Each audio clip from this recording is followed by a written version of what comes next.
I'd always been involved with children, being a nanny and then a preschool worker. And I looked after a baby once that needed someone there, and I just thought, well, I should do this full time. Some children we had were from accident cases where there'd been a car accident and there was no relatives here to look after them, so we looked after them until the relatives came.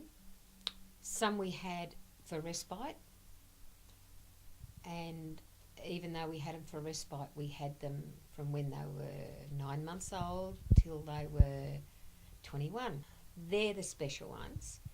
And then there was another brother and sister that we had for 4 years, almost totally 4 years. And we were to have them till they were of age, but the system got mucked up. They went back to their mother, which was supposed to be a supervised visit. On 3 occasions I remember having the children hold on to me so tight that I had scratches on the back of my neck, and they had to pull them off me because they didn't want to go. Their mother took off and we never saw them again. We heard from them, they would ring us and be crying and beg us to come and get them, but she took off to Queensland with them and New South Wales wouldn't chase them. We had one little baby that we had for quite a few months to look after because she was adopted and the parents were going overseas to adopt another one. And we looked after her, Anna, for that time that they were away. And then when they came back, the parents found out that they were pregnant. She was pregnant. So they had 3 little babies under the age of 1. But it was beautiful. When we had the twins, they were 9 months old. So that was just beautiful. And to have twins, so I thought I was doubly blessed. And Nick was 2.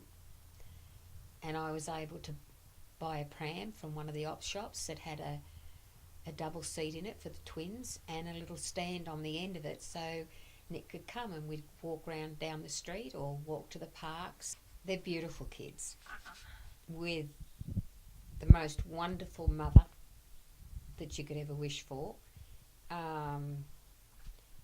When those kids come into our life, it lightened our life up, and it has done ever since.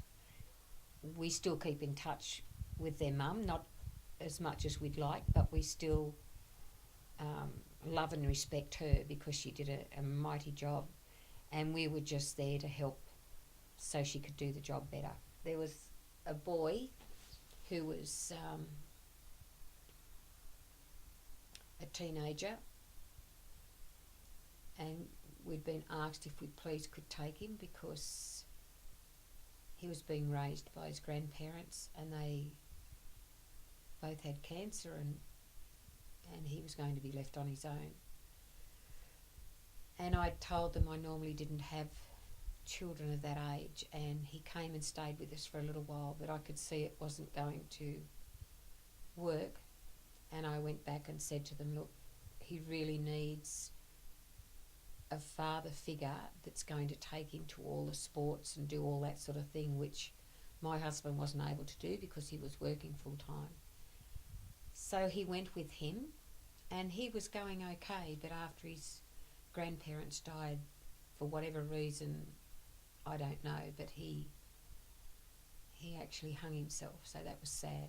That was really, really sad, because I often used to question, well, should I try that much harder and work it out? You can tell when a child wants to tell you something, so therefore you make the way right for that child to be able to sit and talk to you without anyone else being around.